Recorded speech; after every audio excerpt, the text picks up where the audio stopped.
Donc notre chemin spirituel à la découverte de Sainte Thérèse de l'Enfant Jésus. Et nous allons, dans un premier temps ce soir, parcourir la première partie de sa vie. Ce serait impossible en une heure d'évoquer toute la vie de Sainte Thérèse, et même ce que nous allons évoquer ce soir mériterait qu'on s'y arrête davantage, qu'on approfondisse, et on n'aura jamais terminé d'approfondir le mystère de grâce qui passe dans la vie de Sainte Thérèse. Donc, je lirai abondamment des citations tirées du manuscrit A, donc du début de l'histoire d'une âme, où Sainte Thérèse elle-même nous parle de son enfance et de toutes ces années qui l'ont conduite jusqu'à sa 15e année où elle est entrée au Carmel. Et la prochaine fois, nous verrons donc la vie de Sainte Thérèse au Carmel et sa mort. C'est à la sœur aînée de Thérèse, Marie, qui deviendra sœur Marie du Sacré-Cœur, que l'on doit deux de ces trois textes qui sont absolument magnifiques, inestimables, à savoir ce que l'on a appelé les manuscrits autobiographiques. Lors du procès de l'ordinaire, à l'époque donc de la préparation de la béatification et de la canonisation de Sainte Thérèse, on demandait à sœur Marie du Sacré-Cœur: que savez-vous de l'origine de ce manuscrit, l'histoire d'une âme et de son état d'intégrité? La sœur répond: un soir d'hiver, après matine, nous nous chauffions, réunis avec sœur Thérèse, sœur Geneviève, Céline, et notre révérende mère prieure, Agnès de Jésus, Pauline.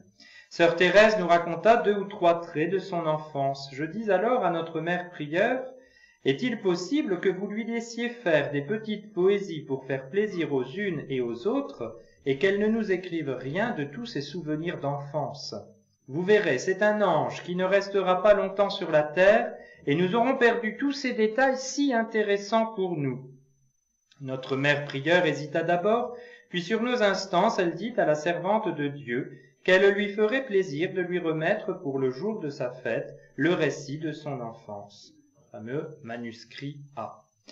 Plus tard, mère Agnès de Jésus, voyant sœur Thérèse très malade, persuada la révérende mère Marie de Gonzague, alors prieure, de faire écrire par sœur Thérèse l'histoire de sa vie religieuse, qui est la seconde partie du manuscrit, le manuscrit C. Enfin, je lui demandai moi-même, pendant sa dernière retraite en 1896, de me mettre par écrit ce que j'appelais sa petite doctrine. Elle l'a fait, et on a ajouté ces pages comme une 3e partie quand on a imprimé l'histoire de sa vie. En fait, ce manuscrit sera le manuscrit B. Donc voilà l'origine de cette fameuse histoire d'une âme, répartie en 3 manuscrits correspondant à 3 petits cahiers dont s'est servie Sainte Thérèse pour écrire sa vie. Ces petits cahiers qui sont en très mauvais état aujourd'hui. J'ai su ça à Lisieux dernièrement quand j'y suis passé au mois de septembre en discutant avec une sœur. Donc c'est la grande inquiétude des scientifiques. En fait, le petit cahier est fait d'une telle composition, c'est un petit cahier de brouillon de l'époque évidemment, et que on peut rien faire, il se détériore quoi. Donc il est dans un coffre pour éviter qu'il ne soit exposé à l'air. Bon, on a bien sûr des copies, des reproductions de ces cahiers, heureusement, mais il semble bien que l'original soit voué un jour à disparaître.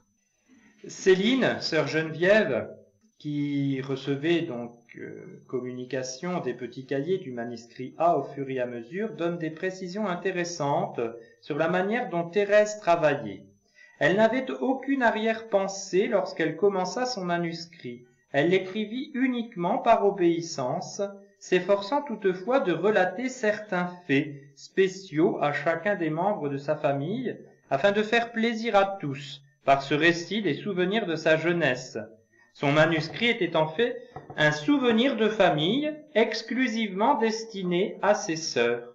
C'est ce qui explique l'abandon familial dans lequel il fut écrit, et aussi certains détails enfantins devant lesquels sa plume aurait reculé si elle eût prévu que cet écrit devait sortir du cercle fraternel. Ça, c'est important, voyez-vous, à savoir. Parce que quand on lit l'histoire d'une âme, quelquefois on peut, selon le tempérament, être rebuté par cet aspect un peu enfantin et puis très confidentiel. Elle s'étend des pages et des pages entières sur ses souvenirs d'enfance. On a envie de dire, enfin, pourquoi elle s'étend comme ça sur ces détails? Et voilà, donc le contexte nous explique pourquoi Thérèse a écrit ainsi. Elle n'écrivait qu'à bâton rompu, pendant les rares moments libres que lui laissait la règle et ses occupations auprès des novices. Elle ne fit aucun brouillon, écrivant au courant de la plume, et cependant son manuscrit ne contient pas de rature. La description de Céline fait bien apparaître que les manuscrits s'apparentent davantage au genre épistolaire qu'à celui des notes intimes. Donc c'est vraiment, elle écrit à ses sœurs. Thérèse, lorsque la mère prieure lui demande d'écrire l'histoire de sa vie religieuse, c'est que on sait qu'elle va bientôt mourir et que ces écrits vont servir à rédiger ce qu'on appelle la circulaire nécrologique. Quand une religieuse du Carmel mourait, on écrivait sa vie et on la faisait paraître donc dans tous les Carmels pour l'édification des sœurs. Et donc Thérèse prend très au sérieux cette idée de publication de ses écrits.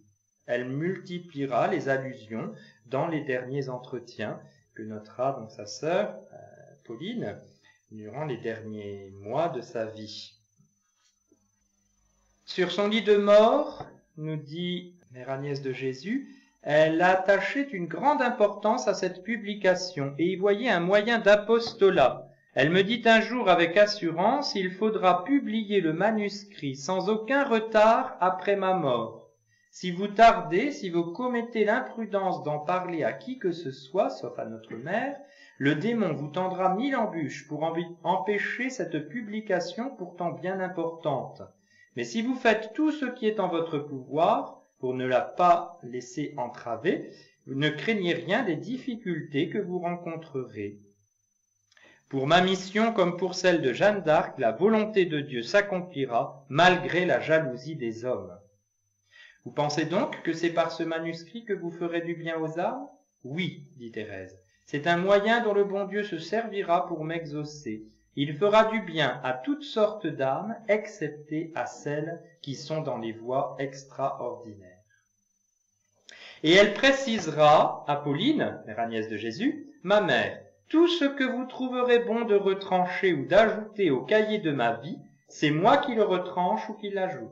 Rappelez-vous cela plus tard et n'ayez aucun scrupule à ce sujet.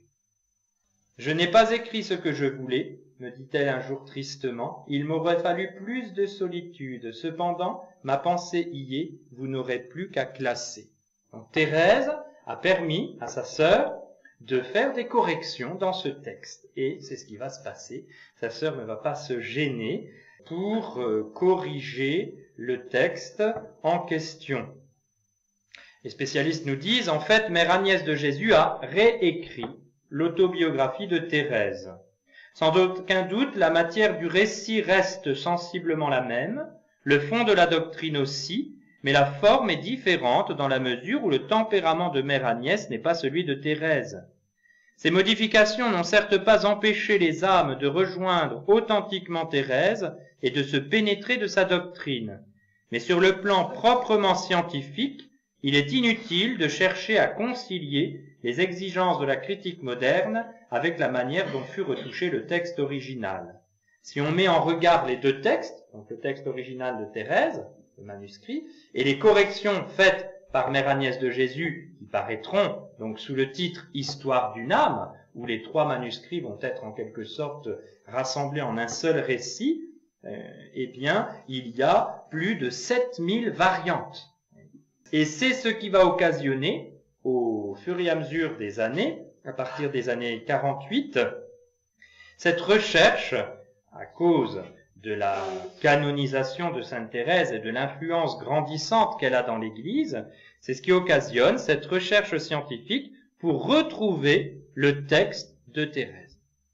Et les sœurs de Sainte Thérèse, Mère Agnès de Jésus, Mère Geneviève, vont se plier donc à ces soucis historiques le père l'abbé Combe, le père Marie-Eugène de l'Enfant Jésus, le père François de Sainte-Marie sont ceux qui vont le plus s'occuper de retrouver donc ce texte qu'on appelle l'édition critique des manuscrits autobiographiques. Et c'est en 1957 que sera publié ce texte fidèle à ce que sainte Thérèse a écrit. Et c'est ce texte des manuscrits de 1957 sur lequel on va se baser pour l'édition du centenaire qui paraît en 1992 et qui est vraiment donc le texte de sainte Thérèse tel qu'elle l'a écrit. Et ça a été vraiment un travail scientifique de recherche très très importante qui a donc conduit ces manuscrits que nous avons la grâce, nous, aujourd'hui, de pouvoir connaître et lire. Il me semblait important, avant d'entrer dans l'histoire de la vie de sainte Thérèse, bien de mentionner cet aspect des choses, pour bien recadrer donc, cette réalité de ce que sainte Thérèse va nous dire. Alors, au début de son manuscrit, elle dit ces paroles très belles, « Je me trouve à une époque de mon existence où je puis jeter un regard sur le passé. Mon âme s'est mûrie dans le creuset des épreuves extérieures et intérieures. Maintenant, comme la fleur fortifiée par l'orage, je relève la tête et je vois qu'en moi se réalisent les paroles du psaume « Le Seigneur est mon pasteur, je ne manquerai de rien. » Toujours le Seigneur a été pour moi compatissant et rempli de douceur, lent à punir et abondant en miséricorde. Aussi ma mère, elle s'adresse donc à sa mère prieure, mère Agnès de Jésus, c'est avec bonheur que je viens chanter près de vous les miséricordes du Seigneur. C'est pour vous seul que je vais écrire l'histoire de la petite fleur cueillie par Jésus. Aussi je vais parler avec abandon, sans m'inquiéter ni du style, ni des nombreuses digressions que je vais faire. Quand on lit les manuscrits autobiographiques, on peut passer très vite sur cette petite phrase, et on a là, en fait, eh bien, la raison qui nous a été dite il y a quelques instants, c'est vraiment un texte de famille. C'est pour ça qu'on a cette ambiance très, très, très confidentielle, très simple, dans laquelle Thérèse parle. La fleur qui va raconter son histoire se réjouit d'avoir à publier les prévenances tout à fait gratuites de Jésus. Et elle reconnaît que rien n'était capable en elle d'attirer ses regards divins, et que sa miséricorde seule a fait tout ce qu'il y a de bien en elle. Toute ma vie, le bon Dieu s'est plu à m'entourer d'amour. Mes premiers souvenirs sont empreints de sourires et des caresses les plus tendres. J'aimais beaucoup papa et maman et leur témoigner ma tendresse de 1000 manières, car j'étais très expansive. Seulement les moyens que j'employais étaient parfois étranges, comme le prouve ce passage d'une lettre de maman. Elle va souvent au début de ses manuscrits citer les lettres de sa maman. Le bébé est un lutin sans pareil. Elle vient me caresser en me souhaitant la mort. Oh, que je voudrais bien que tu mourrais, ma pauvre petite mère. On la gronde. Elle dit, c'est pourtant pour que tu ailles au ciel, puisque tu dis qu'il faut mourir pour y aller. Elle souhaite de même la mort à son père quand elle est dans ses excès d'amour. Vous voyez, petite fille, on va le voir, c'est très important dans la spiritualité de sainte Thérèse, et bien, le sens du ciel. Le sens du ciel. Donc, Thérèse de Lisieux, est avant tout Thérèse d'Alençon. C'est là qu'elle naît le 2 janvier 1873. À cette époque, Louis Martin approche de la cinquantaine. Thérèse est son 9e enfant. À 20 ans, Louis avait sollicité son admission chez les religieux du Grand Saint-Bernard. Il ne connaît pas le latin et donc on lui dit qu'il n'a pas la vocation. Il gardera toute sa vie l'attrait pour le silence et la paix d'une solitude profonde. À 35 ans, il opte pour le mariage. Le 13 juillet 1858, nous sommes dans le 150e anniversaire de mariage de Louis et Zélie Martin, 150e anniversaire coïncidant avec l'année de leur béatification. Il exerce alors la profession d'horloger bijoutier. Au foyer, sa bonté débordante se fait tendresse pour ses enfants. Zélie Martin, à 41 ans, envisage avec joie une nouvelle maternité.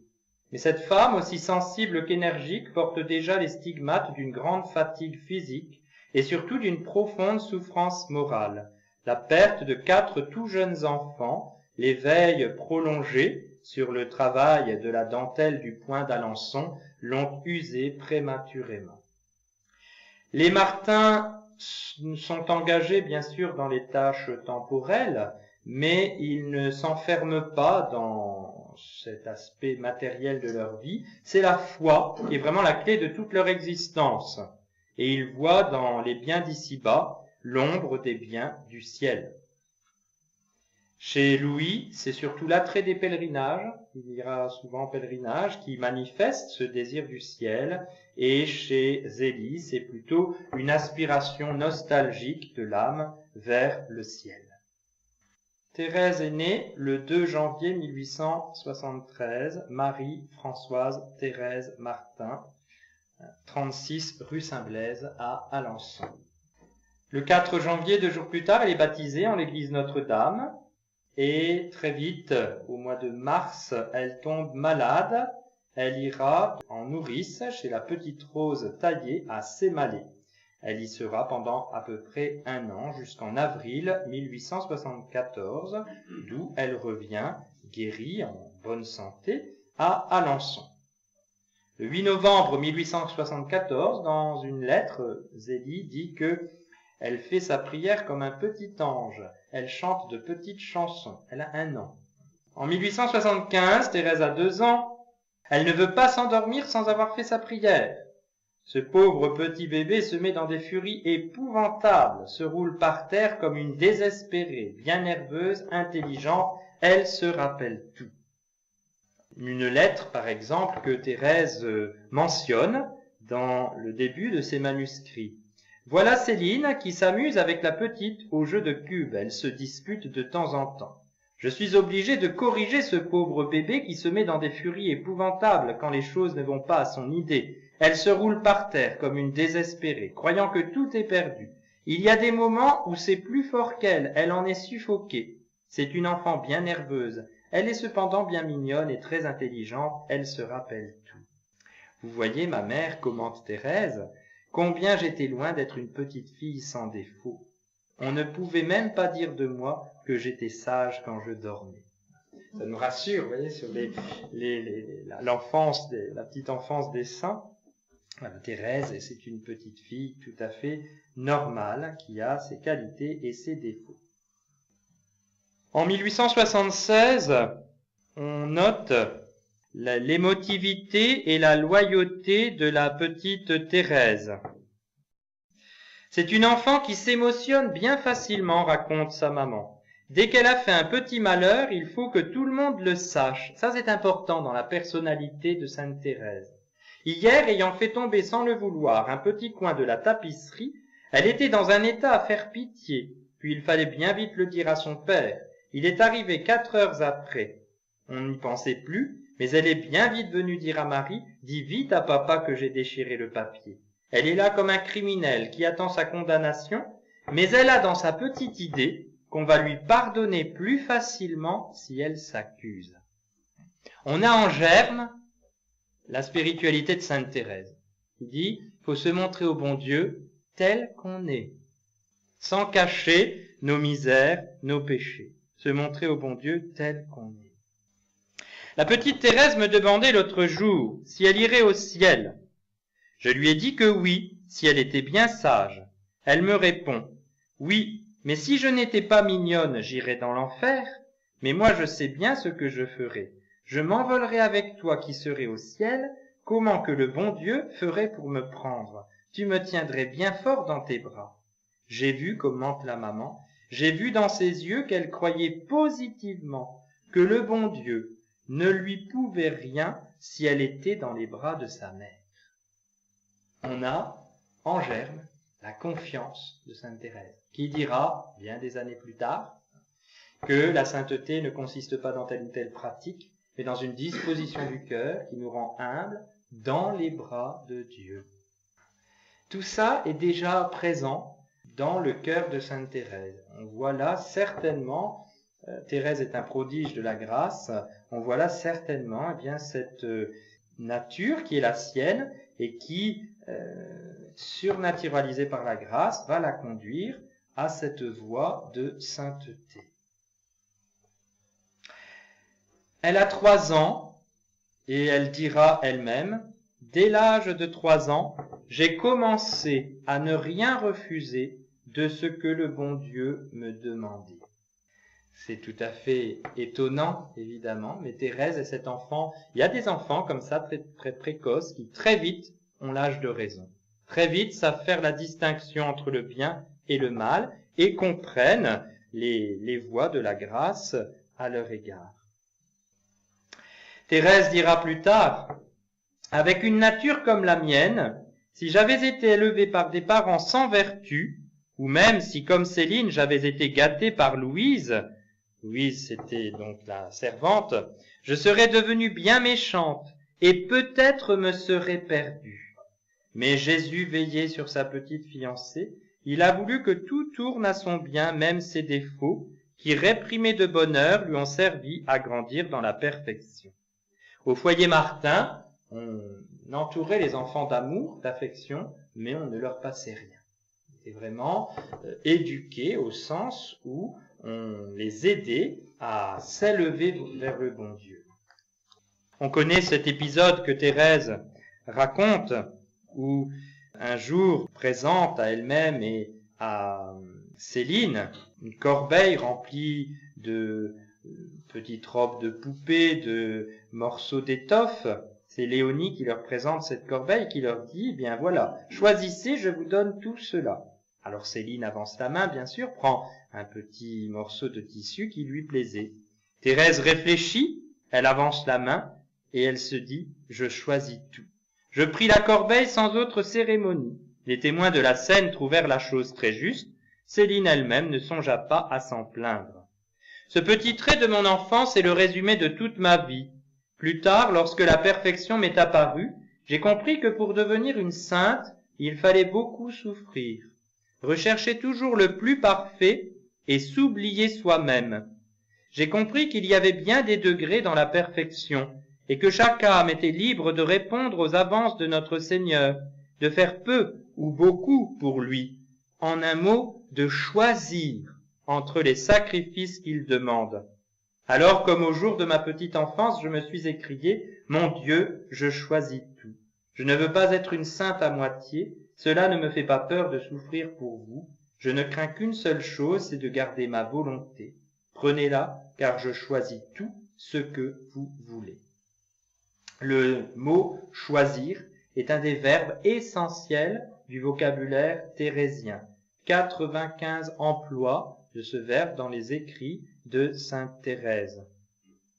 Au lieu de posséder tout, il s'agit pour elle de ne pas choisir entre les souffrances et d'abdiquer sa volonté.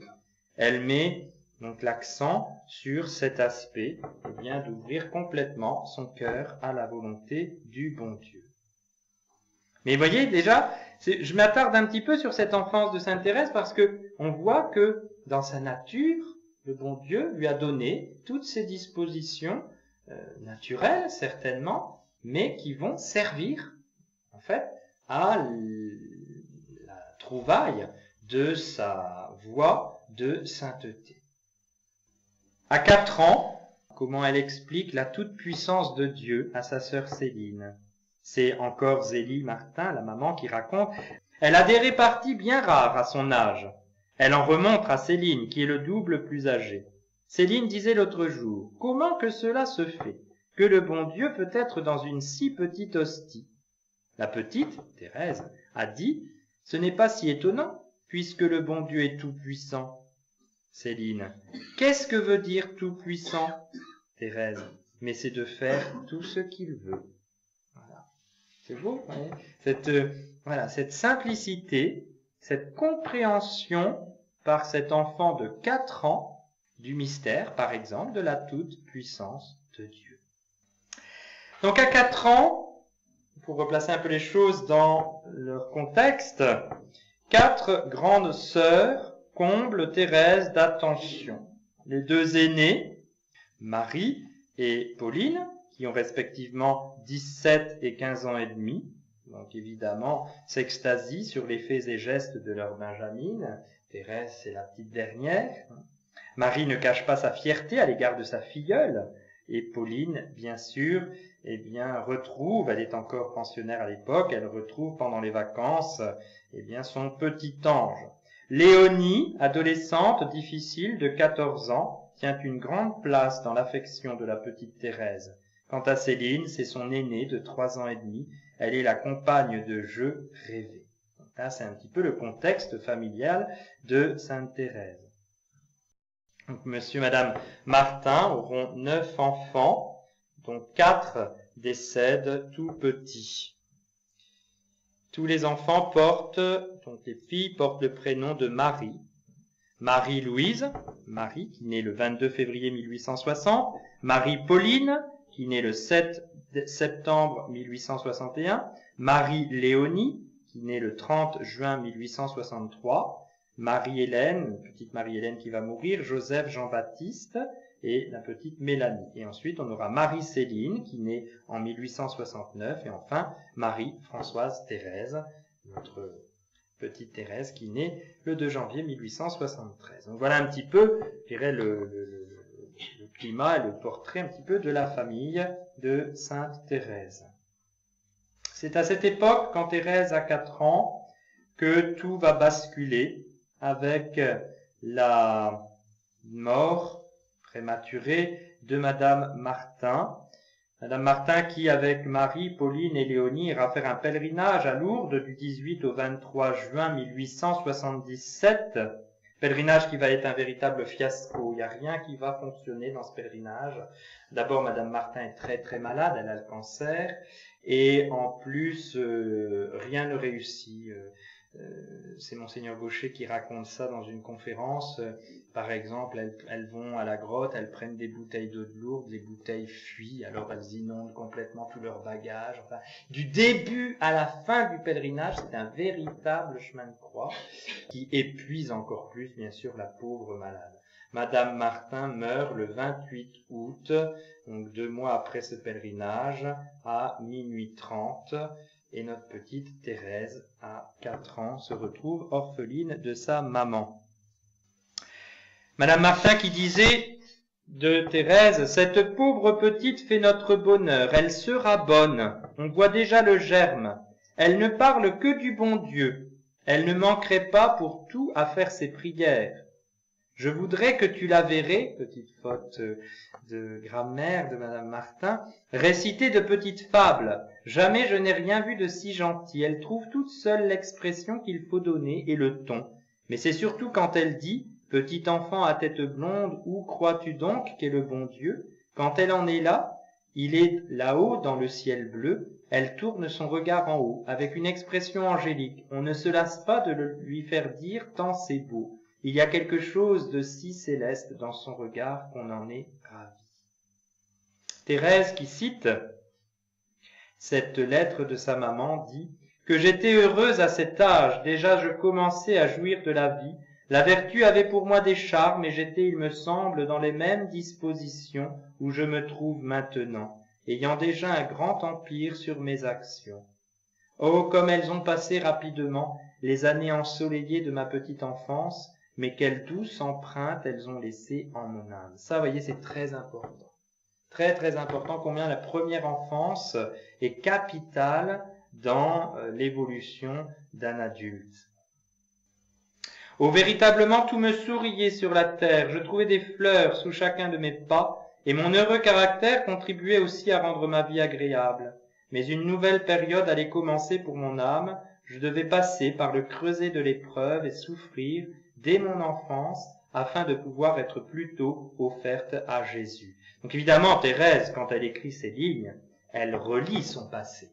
Elle relit son enfance.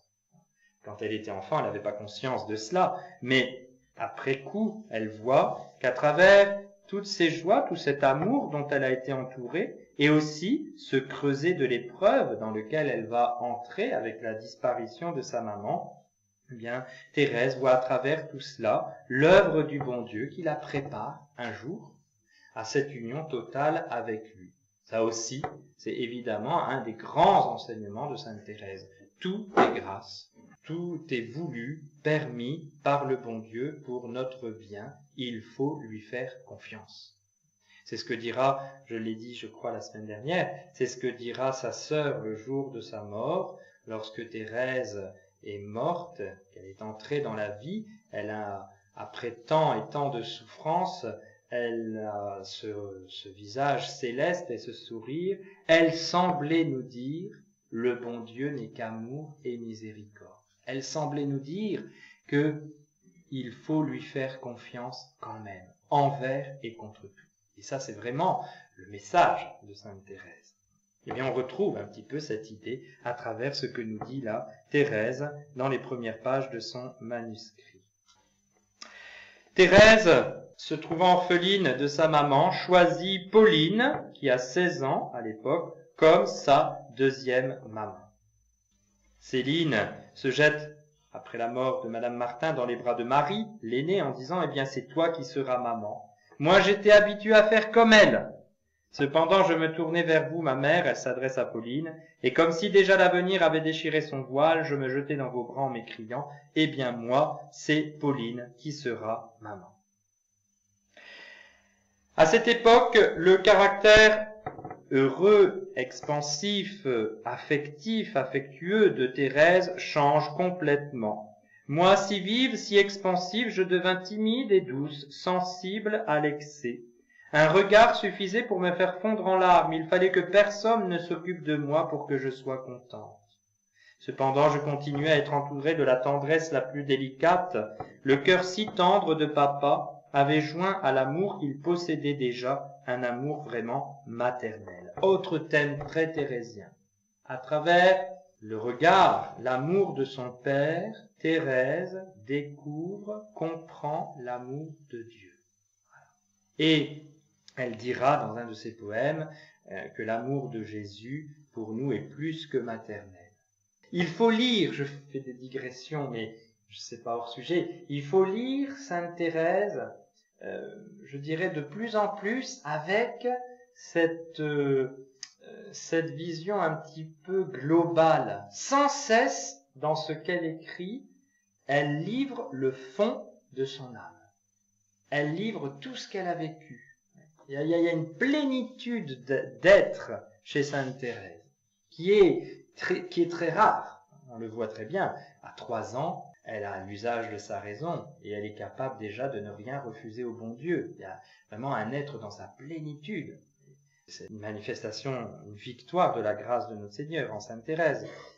Mais, vous voyez, quand on lit bien ces manuscrits autobiographiques, et je vous encourage vraiment à l'occasion de cette année d'aller les relire, les lire si c'est pas encore fait, les relire au besoin, avec ce que nous allons découvrir ou redécouvrir cette année, eh bien, nous verrons que ces lignes sont absolument pleines de tout ce mystère de Dieu en Sainte Thérèse.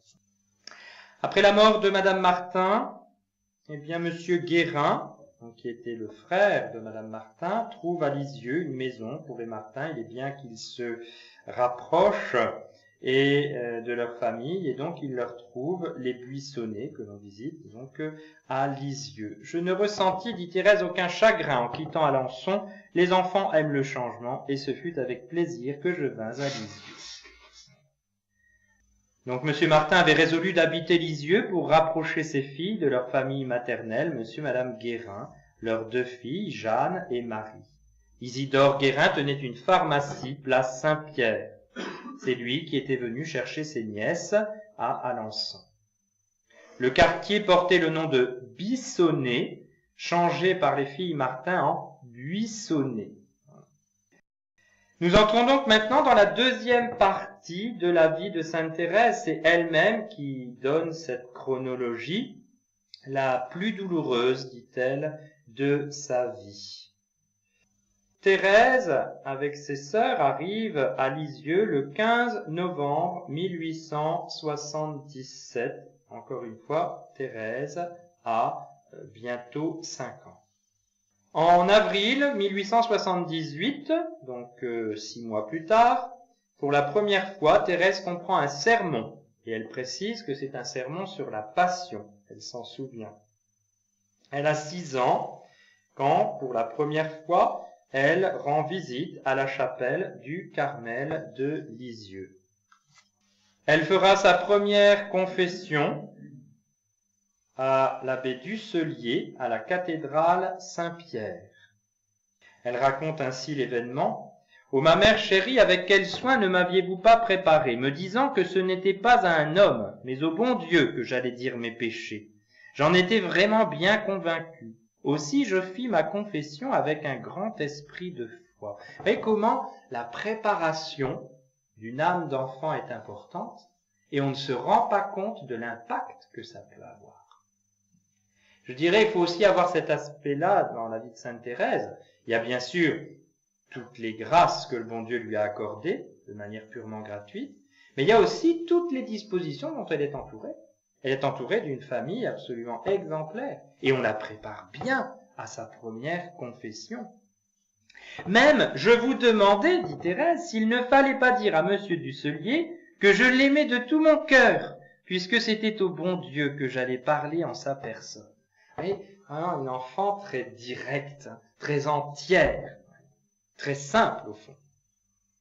Bien instruite de tout ce que je devais dire et faire, j'entrai dans le confessionnal et me mis à genoux.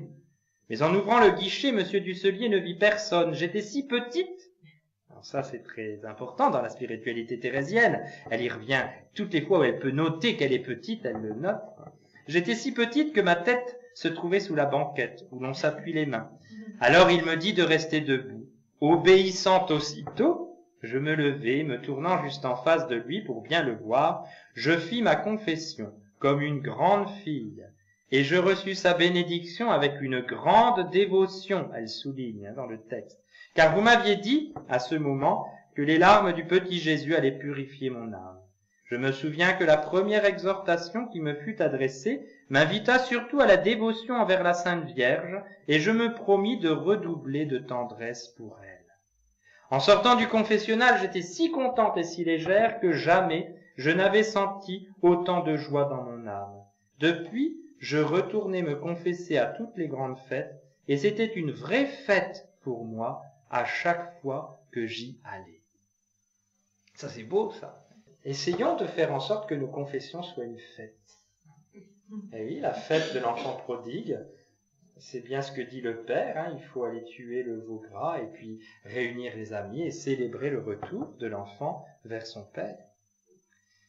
Là où nous avons aussi cette vision de Sainte Thérèse qui a l'art et la manière de retourner les problèmes. Ce dont nous faisons, nous, tellement une épreuve, quelque chose de difficile d'aller dire ses péchés, eh bien elle dit, non, c'est magnifique, c'est une fête, quoi. C'est le pardon de Dieu. Thérèse a 7 ans en 1880 lorsque le 13 mai, Céline fait sa première communion. Elle dira que c'est l'un des plus beaux jours de sa vie. La communion de sa sœur. Céline et Thérèse sont inséparables. Thérèse dira dans ses écrits que un jour, elle voyait 2 poules qui étaient toujours ensemble, qui n'arrivaient jamais à être toutes seules. Et elle dit, Céline et moi, on est comme les petites poules, elle disait. On est toujours ensemble. C'est très beau. Je vous encourage à lire la vie de Céline par le Père Pillat, qui est vraiment un personnage très attachant. Petite parenthèse, n'hésitons pas à prier les sœurs de Sainte Thérèse. À Lisieux, là où il y a la châsse de Sainte Thérèse, enfin le gisant dans lequel se trouvent quelques reliques, sous la chapelle de la châsse de Sainte Thérèse sont enterrées ses sœurs, sauf Léonie, qui est à Caen. Elles sont vraiment avec Thérèse et elles sont toutes mortes, on peut dire, saintes. C'est évident. C'est une raison de plus de nous réjouir de la béatification prochaine des parents de Sainte Thérèse, parce qu'ils ont vraiment obtenu à l'Église une famille absolument, je dirais presque unique. Thérèse a 8 ans en 1881, lorsque le 3 octobre, elle entre à l'abbaye bénédictine de Lisieux, l'abbaye Notre-Dame-du-Pré, comme demi-pensionnaire. Elle dira elle-même que ce sont là les années les plus tristes de ma vie. J'ai souvent entendu dire que le temps passé au pensionnat est le meilleur et le plus doux de la vie. Il n'en fut pas ainsi pour moi. Les 5 années que j'y passai furent les plus tristes de ma vie. Si je n'avais pas eu avec moi ma Céline chérie, je n'aurais pas pu y rester un seul mois sans tomber malade. Donc elle a été bien instruite par sa sœur Pauline, bien formée, et du coup elle est placée dans une classe d'élèves, toutes plus grandes qu'elle, l'une d'elles âgée de 13 à 14 ans, qui était peu intelligente, mais qui savait cependant se faire respecter tant des élèves que des maîtresses. Me voyant si jeune, dit Thérèse, presque toujours la première de ma classe et chérie de toutes les religieuses, elle en éprouva sans doute une jalousie bien pardonnable, elle écrit ça après, à une pensionnaire et me fit payer de 1000 manières mes petits succès. Avec ma nature timide et délicate, je ne savais pas me défendre et me contentais de pleurer sans rien dire, ne me plaignant pas même à vous de ce que je souffrais. Heureusement, chaque soir, je retrouvais le foyer paternel, alors mon cœur s'épanouissait, je sautais sur les genoux de mon roi, son père, et lui disant les notes qui m'avaient été données, son baiser me faisait oublier toutes mes peines. Durant l'été 1882, elle a 9 ans, apprend par surprise le prochain départ de sa sœur Pauline pour le Carmel. En un instant, dira-t-elle, je compris ce qu'était la vie. Elle m'apparut dans toute sa réalité. Je vis qu'elle n'était qu'une souffrance et qu'une séparation continuelle. Je versai des larmes bien amères, car je ne comprenais pas encore la joie du sacrifice. Si j'avais appris tout doucement le départ de ma Pauline chérie, c'était sa maman, sa deuxième maman, je n'aurais peut-être pas autant souffert. Mais l'ayant appris par surprise, on en parle à la maison, et puis, elle entend. Pauline va entrer au Carmel. Ce fut comme si un glaive s'était enfoncé dans mon cœur. Et c'est à cette époque-là que Sainte Thérèse va ressentir l'appel du Carmel. Pauline va donc la consoler et lui expliquer ce qu'est le Carmel, comment elle-même serait heureuse en entrant au Carmel, elle-même Pauline, et Thérèse commentera. Je sentis que le Carmel était le désert où le bon Dieu voulait que j'aille aussi me cacher. Je le sentis avec tant de force qu'il n'y eut pas le moindre doute dans mon cœur. Ce n'était pas un rêve d'enfant qui se laisse entraîner, mais la certitude, et elle souligne, d'un appel divin. Je voulais aller au Carmel, non pour Pauline, mais pour Jésus seul. Ça, c'est très important.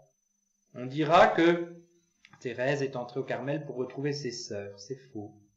C'est vrai qu'il y avait au Carmel, c'est tout à fait exceptionnel, ce qu'on a appelé le clan Martin, dans une communauté d'à peine une vingtaine de religieuses, les 4 sœurs de la même famille, ce qui était interdit sous Sainte Thérèse d'Avila, donc c'était tout à fait exceptionnel. Mais Sainte Thérèse n'y est pas entrée pour retrouver ses sœurs, pas du tout. Et elle devra user de beaucoup d'esprit surnaturel et de sacrifices pour, pendant ces années de vie carmélitaine, justement, considérer dans ses sœurs de sang des sœurs au sens religieux du terme, et donc sacrifier tout ce que la nature humaine a envie de donner et de recevoir d'affection. Il y aura tout un travail, nous aurons l'occasion de le voir, de Sainte Thérèse dans ce domaine. Je pensais beaucoup de choses que les paroles ne peuvent rendre, mais qu'il est certes une grande paix dans mon âme. C'est pour Thérèse, bien sûr, l'occasion de ce qui va être pour elle une autre épreuve. Donc, sa deuxième maman meurt, en quelque sorte, en entrant au Carmel. Elle recevra le 2 octobre 1882, lorsque Pauline entre au Carmel, le dernier baiser de sa seconde maman. Elle ne verra Pauline que quelques minutes à la fin du parloir consenti chaque jeudi à la carmélite. Et elle dit, je disais au fond de mon cœur, Pauline est perdue pour moi. C'est à cette époque que la santé de Thérèse va s'altérer pendant l'hiver qui suivra et préparer une crise aiguë qui se déclarera à Pâques. Le 23 mars 1883, M. Martin emmène Marie et Léonie à Paris pour les cérémonies de la Semaine Sainte.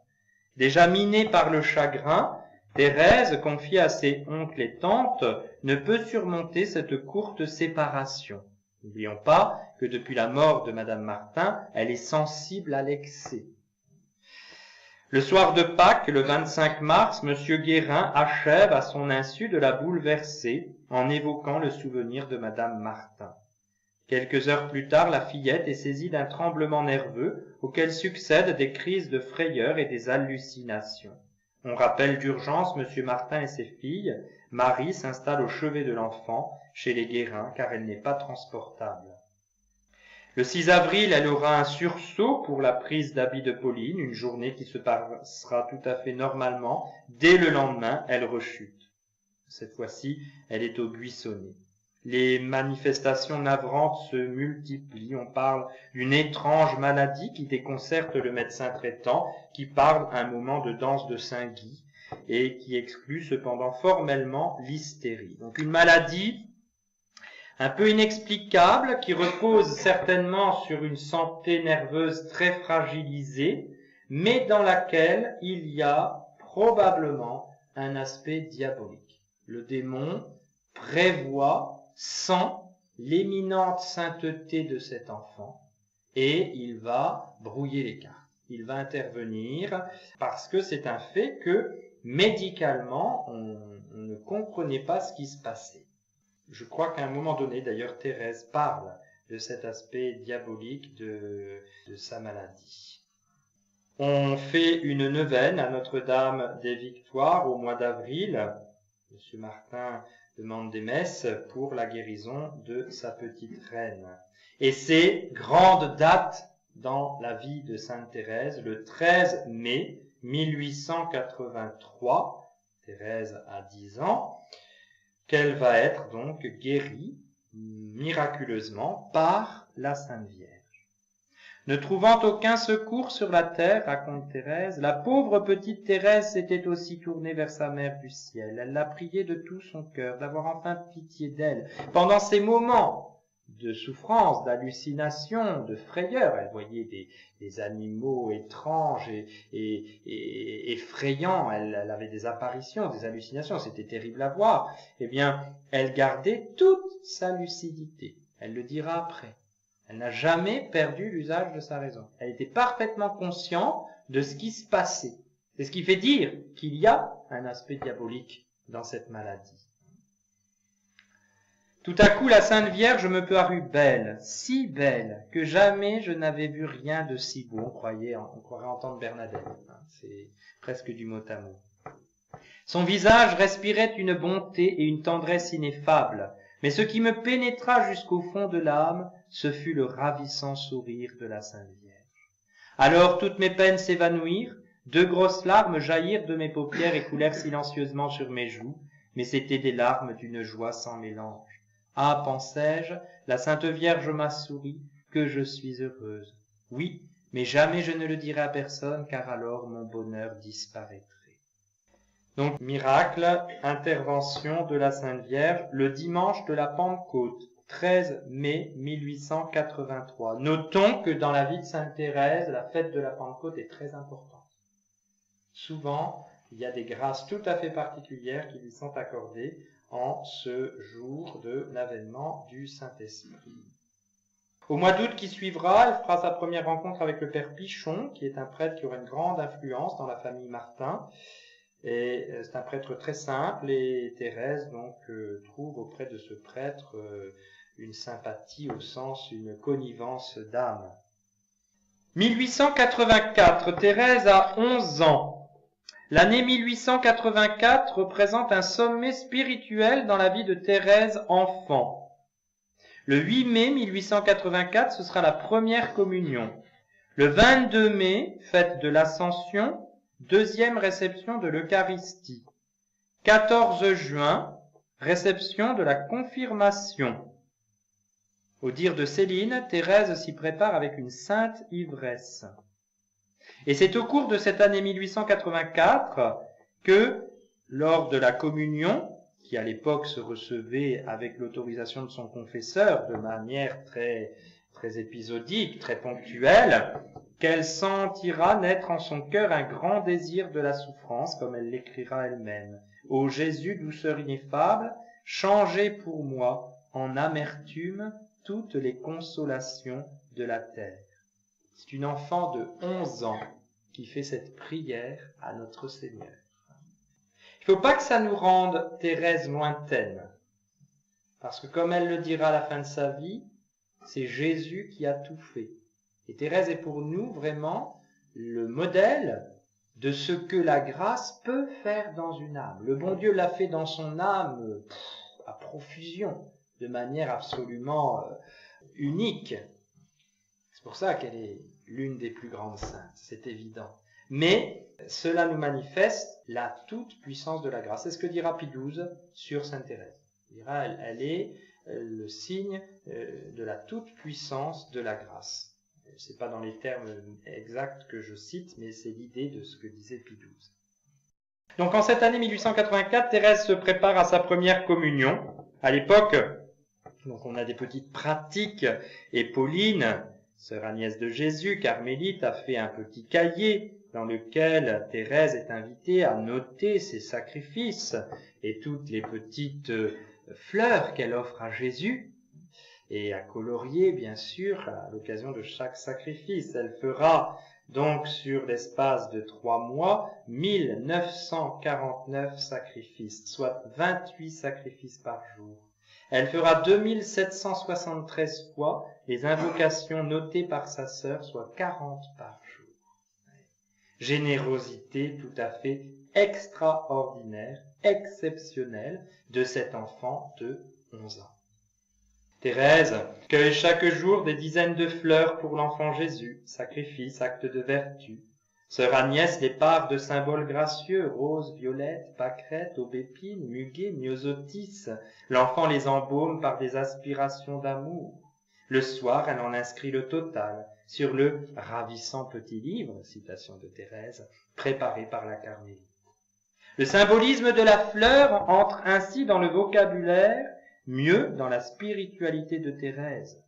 Et à la fin de sa vie, elle écrira l'un de ses plus beaux poèmes que nous verrons ensemble, Une rose effeuillée.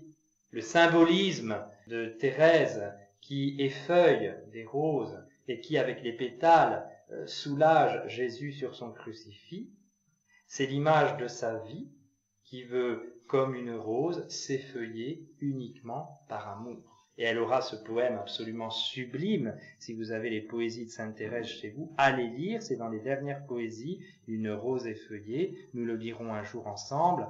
C'est dans la prière qu'il faut lire ça. Elle écrit ça à la fin de sa vie, et pour elle, eh bien, il s'agit de se livrer totalement à l'amour du bon Dieu. Eh bien, lorsque Thérèse, à la fin de sa vie, a cette image de la rose effeuillée, et Céline peindra le portrait de Thérèse avec son crucifix et ses fameuses roses. Elle est universellement connue, Sainte Thérèse, avec sa pluie de roses et ses pétales de roses, dont certains sourient. Eh bien, cette spiritualité, ce symbolisme de la fleur, naît à cette époque-là, au moment de la préparation de sa première communion. C'est très important de le noter. Et c'est vraiment ce que je voudrais que nous arrivions à faire cette année, c'est que nous ayons un vrai regard sur Sainte Thérèse. Elle qui disait « Je n'ai jamais cherché que la vérité, je ne feins pas ». Elle voulait être vraie, elle voulait voir les choses telles qu'elles sont, telles que le bon Dieu les voit. Eh bien, il faut que nous voyions Thérèse de la même manière, dans toute sa réalité. Et c'est pour ça qu'il faut s'attarder un peu sur tous ces éléments de son enfance, où tout est en germe, et tout est là disponible pour que la grâce produise ce prodige, ce miracle qu'est la sainteté de Thérèse. Le 8 mai de cette année 1884, elle fait sa première communion, jour de la profession de sa sœur Pauline au Carmel. Et nous savons bien sûr ces belles paroles universellement connues, « Ah, qu'il fut doux, le premier baiser de Jésus à mon âme, ce fut un baiser d'amour, je me sentais aimé. » Aspect essentiel de la spiritualité thérésienne, ce savoir aimer de Dieu. Et ça reviendra plusieurs fois, on va le noter, ça reviendra plusieurs fois dans ses écrits. Je disais aussi, je vous aime, je me donne à vous pour toujours. Il n'y eut pas de demande, pas de lutte, de sacrifice. Depuis longtemps, Jésus et la pauvre petite Thérèse s'étaient regardés et s'étaient compris. Ce jour-là, ce n'était plus un regard, mais une fusion. Il n'était plus deux. Thérèse avait disparu comme la goutte d'eau qui se perd au sein de l'océan. Thérèse ne lui avait-elle pas demandé de lui ôter sa liberté, car sa liberté lui faisait peur, elle se sentait si faible, si fragile, que pour jamais elle voulait s'unir à la force divine. Bien sûr, Thérèse relit des années après, quelques années après, cette première communion. Cependant, il est certain qu'elle l'a vécue ainsi. Elle ne l'a peut-être pas exprimé, compris de cette manière à l'époque, mais cependant, elle l'a vécu de cette manière. Je me sentais aimée. Et ça, c'est très important. En même temps, elle est consciente de sa faiblesse. Thérèse est cet enfant sensible à l'excès. Et donc, elle a besoin de la force de Jésus pour avancer. Un mois plus tard, le 14 juin, elle reçoit le sacrement de la confirmation. Elle dira, je ne comprenais pas qu'on ne fasse pas une plus grande attention à la réception de ce sacrement d'amour. Je ne sentis pas un vent impétueux au moment de la descente du Saint-Esprit, mais plutôt cette brise légère. En ce jour, je reçus la force de souffrir.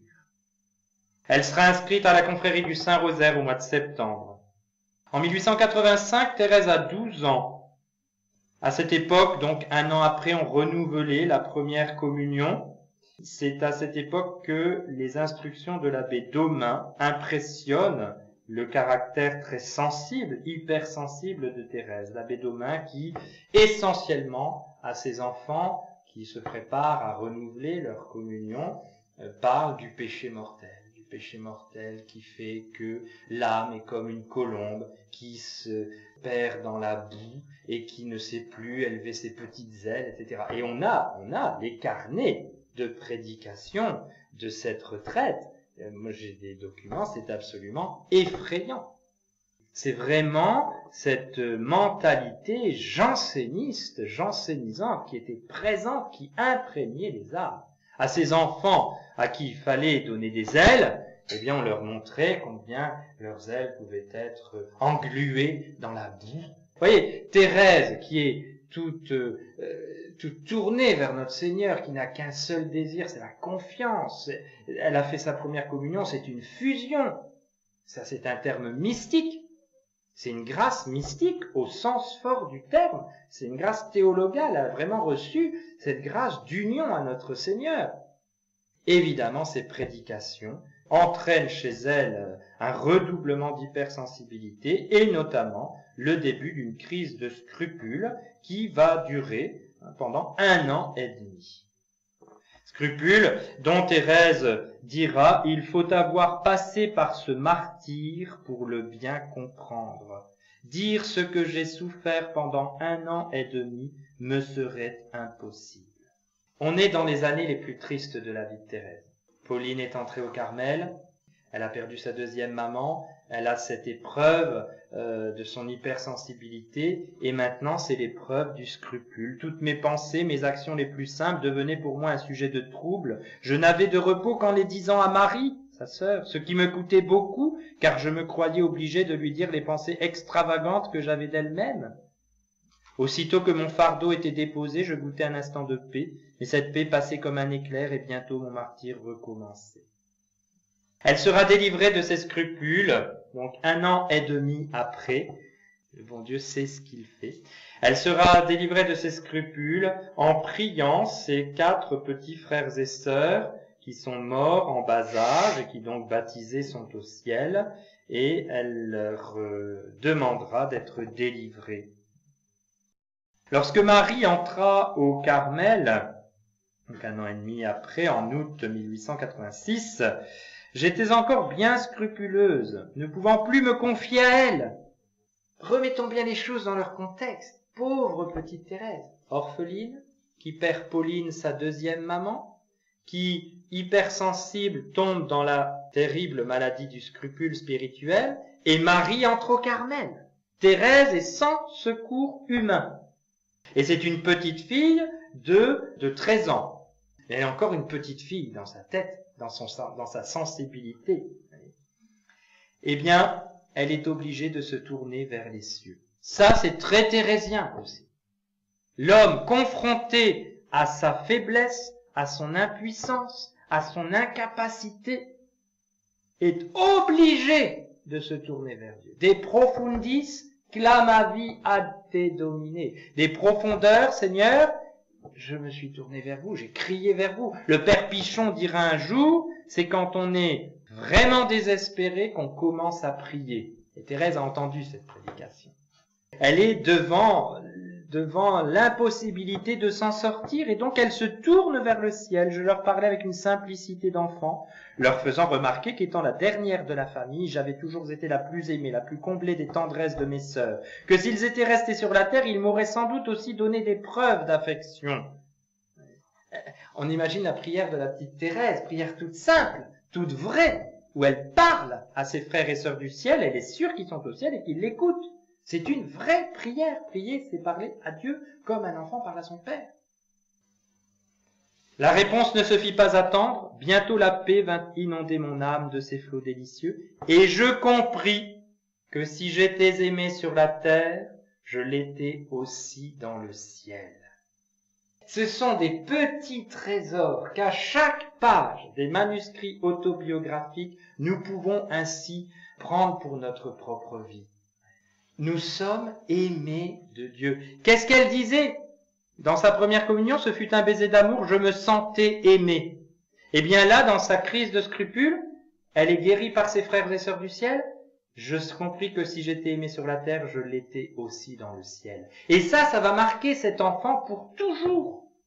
Et à la fin de sa vie, comme nous le verrons, je pense dans l'année, probablement au moment du carême, parce que ça sera de circonstance, nous ferons toute une soirée sur les derniers mois de Thérèse, la passion de Sainte Thérèse, son chemin de croix. Il faudra entrer dans ce mystère des souffrances que le bon Dieu a demandé à Sainte Thérèse. C'est inimaginable.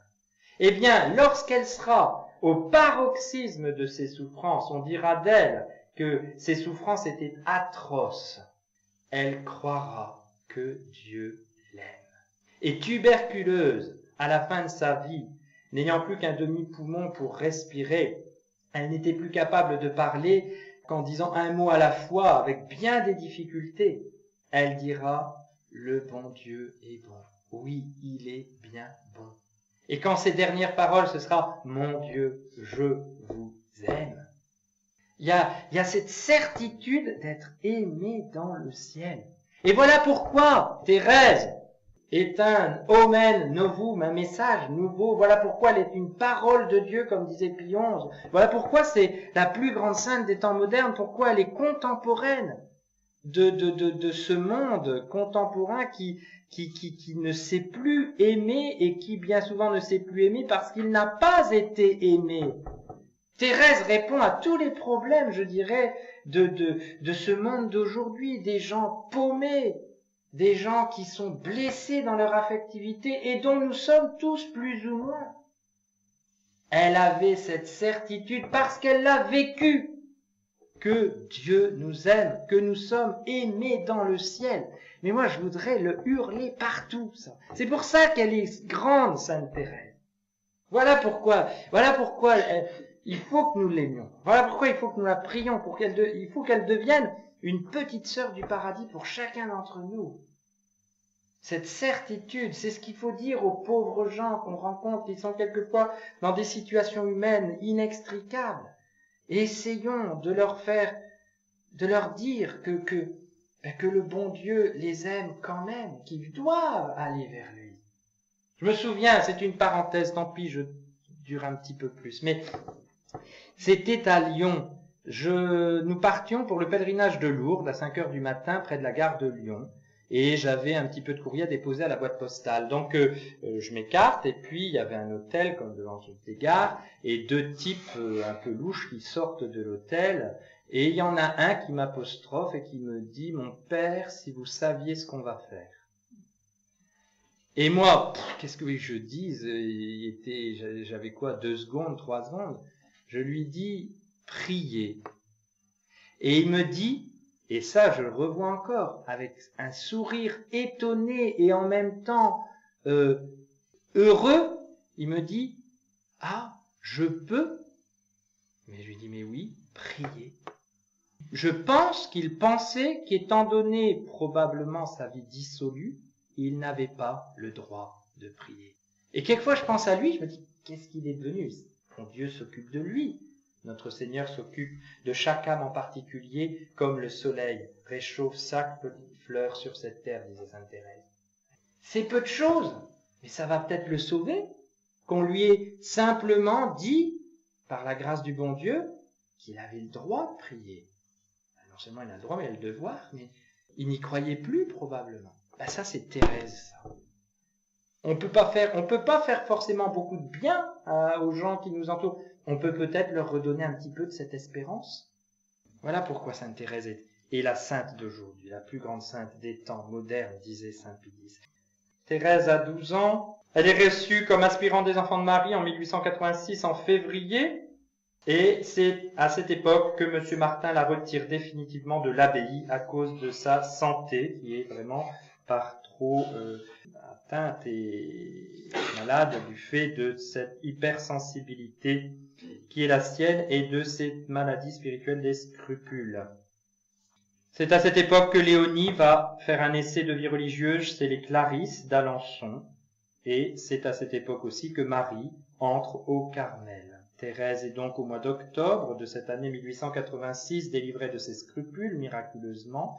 Et là, nous avons date très importante dans la vie de sainte Thérèse, bien sûr, le 25 décembre, jour de Noël, nuit de Noël, 1886, ce qu'on appelle la grâce de Noël. Thérèse l'a raconté dans son autobiographie. Elle était donc hypersensible, elle pleurait, et elle pleurait d'avoir pleuré, donc elle s'en sortait pas, la pauvre. Et le soir de Noël, rentrant de la messe de minuit, elle était toute contente, comme un petit enfant. Elle a pourtant 13 ans et bientôt 14 ans. Elle est toute contente d'aller prendre ses souliers dans la cheminée avec les petits cadeaux que son papa y a déposés. Monsieur Martin prend de l'âge, il est fatigué ce soir-là, et éprouvant de l'ennui à voir sa fille, qui n'est plus une petite fille, être encore une petite fille dans sa tête et dans son cœur, et vouloir s'amuser à cette chose un peu bébête pour une fille de son âge, il dit « Enfin, heureusement que c'est la dernière année ». Thérèse entend la réflexion, comprend que son père a un petit peu d'ennui et qu'il en a assez de tout cela. Thérèse, dans sa grande sensibilité, sans les larmes lui monter aux yeux, et si Thérèse se met à pleurer et ensuite elle va pleurer d'avoir pleuré toute la nuit de Noël, la fête de Noël est fichue. Et Céline croise le regard de Thérèse et lui dit non, ne redescends pas, ça va tout va être par terre, la joie de Noël, elle va être finie. Et Thérèse, ne laisse pas ses larmes couler. Thérèse va dans la cheminée, fait comme si de rien n'était et dépasse son hypersensibilité et arrive donc à se dominer elle-même. Thérèse n'était plus la même, Jésus avait changé son cœur. Refoulant mes larmes, je descendis rapidement l'escalier en comprimant les battements de mon cœur, je pris mes souliers, les posant devant papa. Je tirai joyeusement, alors qu'elle avait eu envie de pleurer comme d'habitude, tous les objets ayant l'air heureuse comme une reine. Papa riait, il était aussi redevenu joyeux, et Céline croyait rêver. Heureusement, c'était une douce réalité. La petite Thérèse avait retrouvé la force d'âme qu'elle avait perdue à 4 ans et demi, et c'était pour toujours qu'elle devait la conserver. En cette nuit de lumière, c'est beau, nuit de lumière, Thérèse commença la 3e période de ma vie, la plus belle de toutes, la plus remplie des grâces du ciel. En un instant, ça c'est très important, en un instant l'ouvrage que je n'avais pu faire en 10 ans, Jésus le fit, se contentant de ma bonne volonté qui jamais ne me fit défaut. Quand Thérèse écrit cela, elle relie encore une fois cet événement de sa vie, et cet événement, qui comme d'autres événements, manifeste que lorsque l'être humain est face à son incapacité de s'en sortir par ses propres forces, c'est le bon Dieu qui en un instant fait ce que la force humaine n'est pas capable de faire toute seule. C'est très thérésien ça. Toute la petite voix de sainte Thérèse repose sur cet aspect des choses. Nos efforts sont indispensables Jésus se contentait de ma bonne volonté, dira-t-elle, mais nos efforts par eux-mêmes sont vains. Jésus veut nous voir faire ces efforts qui sont le signe, la preuve de notre amour, mais ne croyons pas nous en sortir tout seuls, c'est lui qui fera l'impossible. Voilà. Et notre conversion et notre sainteté, elle est là.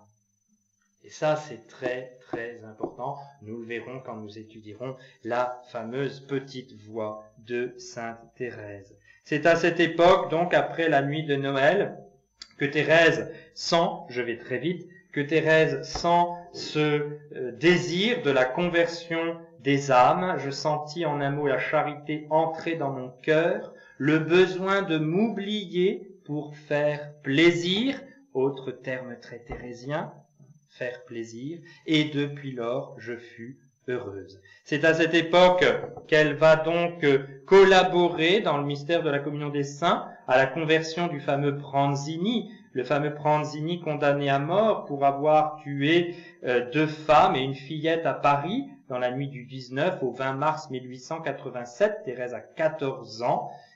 Et donc, nous savons les sacrifices que Thérèse fera pour le salut de cette âme, et le bon Dieu permettra qu'avant de monter sur l'échafaud, Pranzini, qui était un pécheur impénitent, a demandé à l'aumônier de baiser le crucifix. Thérèse verra, lisant cela dans le journal, un signe que Jésus a exaucé sa prière. Elle dira, Pranzini était mon premier enfant. La dynamique missionnaire de Sainte Thérèse est là, en train de s'épanouir. C'est le dimanche de Pentecôte, 29 mai 1887, que Thérèse demande à son père la grâce de pouvoir entrer au Carmel. Grâce que son père accordera, même si cela le fait beaucoup souffrir. Thérèse ira jusqu'à Rome, nous le savons, à l'occasion d'un pèlerinage, pour demander à la faveur du jubilé de Léon XIII la grâce d'entrer au Carmel à 15 ans. Nous savons qu'il y aura pas mal de péripéties. Bref, le bon Dieu mènera les choses. Sainte Thérèse gardera toujours la paix dans son cœur au milieu des larmes. Et c'est donc le 28 décembre, un an après la grâce de Noël, que Thérèse reçoit permission de Monseigneur Hugonin, l'évêque du diocèse, d'entrer au Carmel à l'âge de 15 ans. Son entrée sera différée de 3 mois à cause du carême. Elle entre au Carmel le jour de l'Annonciation, le 9 avril, cette année-là, 1888. Thérèse, entrant au Carmel, dira qu'elle y est entrée pour toujours. Il a fallu aller très très vite sur cette dernière année de la vie de Sainte Thérèse. Peut-être la fois prochaine, nous reviendrons sur certains détails. Quoi qu'il en soit, eh bien, nous voyons à travers cette première partie de la vie de Sainte Thérèse qui va de ce 2 janvier 1873 donc au 9 avril 1888, c'est 15 ans où Sainte Thérèse fait l'expérience. Je crois que c'est ça qu'il faut retenir. Elle fait l'expérience de la bonté de Dieu, de la miséricorde de Dieu à son égard. Et c'est ce qu'elle va comprendre durant sa vie de carmélite. Elle comprendra que ce que l'homme ne sait pas faire tout seul, le bon Dieu le fait en nous, pourvu que nous soyons, nous, ouverts à sa grâce et généreux dans ses efforts vains, mais nécessaires, uniquement parce qu'ils sont la preuve de notre amour pour le bon Dieu. Voilà la leçon essentielle, le message principal de ces 15 premières années de la vie de cet enfant qui mourra à 24 ans et qui sera l'une des plus grandes saintes. À la fin de sa vie, et je termine juste par là, Sainte Thérèse, en mai 1897, écrira son plus beau poème, Pourquoi je t'aime, ô Marie, 25 strophes d'Alexandrin. Dans la dernière strophe, elle dit, et nous voyons à travers cela l'importance de tout ce que nous avons effleuré ce soir, l'importance de tout ce que Thérèse a vécu pendant son enfance et ses années douloureuses, l'importance de tout ce qu'elle a vécu. Bientôt je l'entendrai, cette douce harmonie, bientôt dans le beau ciel je vais aller te voir. Toi qui vins me sourire au matin de ma vie, viens me sourire encore, Mère, voici le soir. Je ne crains plus l'éclat de ta gloire suprême, avec toi j'ai souffert, et je veux maintenant chanter sur tes genoux, Marie, pourquoi je t'aime, et redire à jamais que je suis ton enfant. Et Sainte Thérèse a éprouvé, à la fin de sa vie, le besoin de dire ça à la Sainte Vierge. Eh bien, on a là, je pense, un témoignage parmi tant d'autres de l'importance pour nous, si nous voulons comprendre les miséricordes du Seigneur dans l'âme de Sainte Thérèse et à travers ces miséricordes, le message que Dieu nous donne, parce que c'est ça qui est important, nous avons là, je dirais, la preuve qu'il faut connaître Sainte Thérèse dans tout ce cheminement qui a été le sien. Il faut connaître l'œuvre de la grâce en elle pour vraiment la comprendre, pour vraiment comprendre son message et pour vraiment marcher à sa suite.